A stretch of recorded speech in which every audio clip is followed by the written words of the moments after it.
Yeah, so the Sunshine Coast Show is the oldest and the largest event on the Sunshine Coast.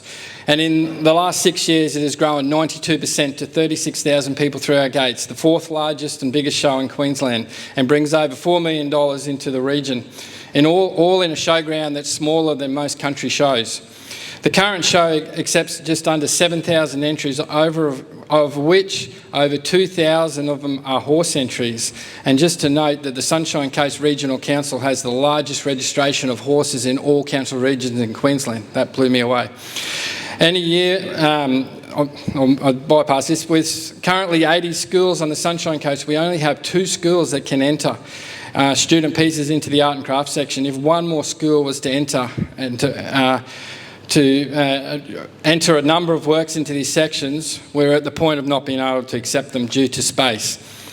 Parking, public transport, access in general is either non-existent, limited, and now on the point of becoming a major risk management issue. These same issues affect the garden show, many of the Sunshine Coast caravan camping and many other events that were in a venue that was designed for many less people.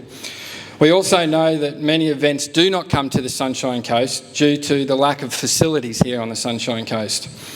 We as the Sunshine Coast Show Society are very concerned as to what the situation will be in 5 years from now at the current growth rate. And my question is, what is the future mayors and councillors' plans for the future of major events and facilities, including equestrian facilities on the Sunshine Coast?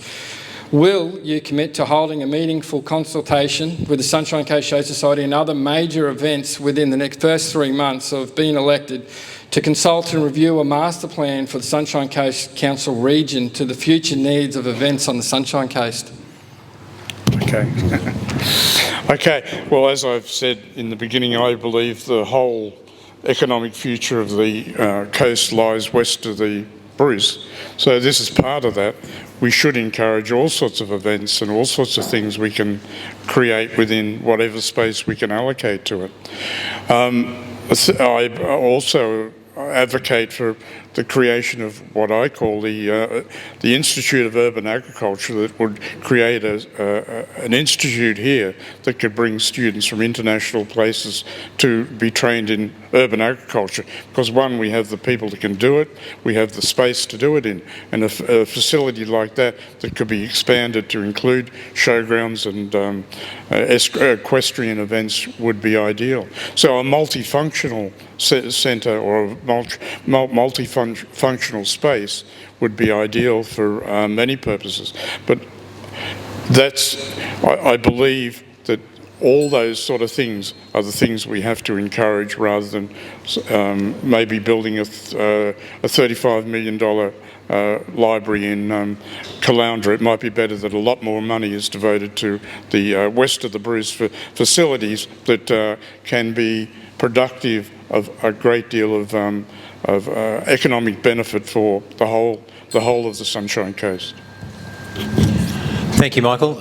Major events has been my lifeblood for the last 12 years. I've had major events across the whole Sunshine Coast, so I know and understand the difficulties it is with infrastructure. I'm a big fan of the Nambour Show.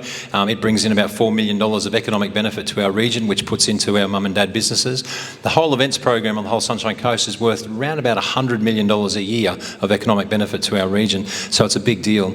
I'm quite close with Marion Beasley, who runs the Queensland Garden Expo. We've talked about many things with infrastructure, and we've actually helped her out a number of times with the Nambour Show facilities over the years as well. Rowan, your question is directly related to will we be willing to create conversations, a round table perhaps, with all the stakeholders. That means the show society, it means the stakeholders, the sports clubs that are there, the council, the divisional council that's engaged, and also all the commercial operators that come and go. So absolutely yes, and that's been my job for a long time, and I'd love to take that offline with you and talk more in detail, because I think it's very important. We love our showgrounds. Unfortunately, we're a victim of our own success, where the events are getting bigger and more frequent, and the size of it isn't getting bigger, and we've got to find a way to do that. And I'm happy to have that round table with you anytime you like, my friend. My grandfather used to show chickens at the Royal National Association show in Brisbane, which is probably where I got my love of chickens from, and I used to have Plymouth Rocks. The Nambour Show and its showgrounds are an incredibly important and fundamentally important fabric of this community. And it goes beyond chickens and agriculture. We need to do whatever we can to support the Show Society and its interest in making greater and better use of those facilities. And I would fully support an expansive dialogue with you and your team and industry and business and anyone else who could help bring greater success to the show.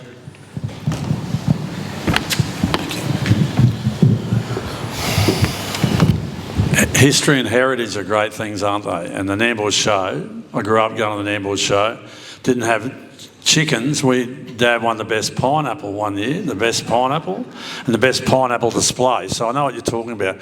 But look, I had a chat to Rowan when I got here, and yes, of course, we'd sit down with all parties, but we need to listen to them, because apparently the council hasn't been listened to them, because they've made changes at the showgrounds, like there's less boxes for the horses apparently. They've spent $562,000 on a PA system that they don't really need right now. So the council needs to listen, and if I'm mayor, we will listen. Thank you. So my day job before I decided to do this is event management. I physically bumped in and out events at the Nambour Showground, and the one that the main one I remember is the night that they decided there was a whole swarm of wasps that came and overtook our event. The simplest answer is absolutely 100% yes, and within that 3-month period, because we are severely under the event space, and it is constraining our industry and our tourism industry. But over and above that, what we actually need is a greater plan to connect local business to those events, because I watch these big events come into town. I have an event management firm. I am not connected into those major events that come to town. We need to be making sure, how can our small businesses actually leverage and benefit from those major businesses? And I understand the hurdles to that, but they are easy to overcome with really meaningful consultation. Simple answer, yes. So I was actually reading the Showgrounds Master Plan last night. It was adopted in November by the council, and there were changes made to the master plan that I'm quite sure the Show Society didn't know were coming, like removing that purpose-built function facility that I talked about earlier, and I put out a press release today calling for that to come back. But we need to consult. It's really about what the Show Society and the users of those showgrounds want and need. And as mayor, I need to serve the people. That's what it's about. It's about representing the people who vote for you, not the other way around. So my commitment is to work with you and to work for you. And that way we will actually meet together, we will go through what you need and get a really good understanding. Cricket currently uses the grounds. Does that need to go to sports grounds so that we can have more available for those equestrian events? I don't know. I'm not an expert, but I'm willing to listen. So we've got the sports grounds, we've got the function centre. We need to review what is happening there, whether or not RVs go there. There are so many opportunities to make sure that those showgrounds remain Nambour's jewel.